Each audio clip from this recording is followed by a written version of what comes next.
Education টিকেছ আমি সকলোকে স্বাগতম জনাইছোঁ। চ' বন্ধুসকল, এটা গুড নিউজ আহিছে আৰু এই গুড নিউজটো হ'ল যে আপোনালোকক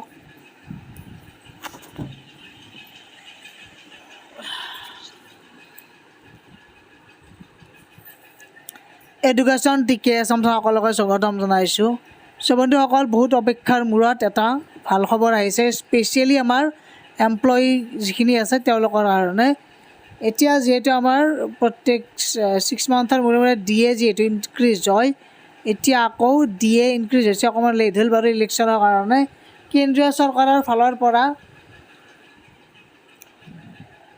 2% DA আপোনালোকৰ ইনক্ৰিজ কৰা হৈছে, মানে এতিয়া 60% হ'ল, আগতে 58ত আছিল।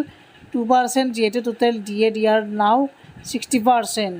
গতিকে DRN এলায়েন্স যিটো আছে সেইটো প্ৰত্যেকজন এমপ্লয়ী, চৰকাৰী এমপ্লয়ীৰ কাৰণে এটা ভাল খবৰ, কাৰণ DA ইনক্ৰিজ হৈছে। আৰু অসম চৰকাৰতো অতি শীঘ্ৰে কৰিব, যিহেতু কেন্দ্ৰীয় চৰকাৰত চেণ্ট্ৰেলত যিটো DA দিয়ে বছৰি, আৰু ৰাজ্যিক চৰকাৰেও সেইটোৱে তেওঁলোকে ফ'ল' কৰে যিহেতু, সেইকাৰণে।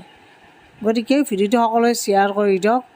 আৰু ইয়াতে আপোনালোকৰ এতিয়া যিহেতু বাকী যিখিনি আমাৰ বহুতে ভাবিব পাৰে যে জানুৱাৰীৰ পৰা ষ্টাৰ্ট হৈছে নে হোৱা নাই, এইটো জানুৱাৰীৰ পৰাই হৈছে 2026 বৰ্ষৰ। আমাৰ যিখিনি যেইকেইমাহ তেওঁলোকে পোৱা নাই, নাপাব, সেইখিনি তেওঁলোকে বাৰু এৰিয়াৰ হিচাপত পাই যাব। গতিকে এইটো আগৰ পৰাই চলি আহিছে, এইবিলাক সকলোৱে জানে। গতিকে ধন্যবাদ আজিৰ ভিডিঅ'টো চোৱাৰ কাৰণে।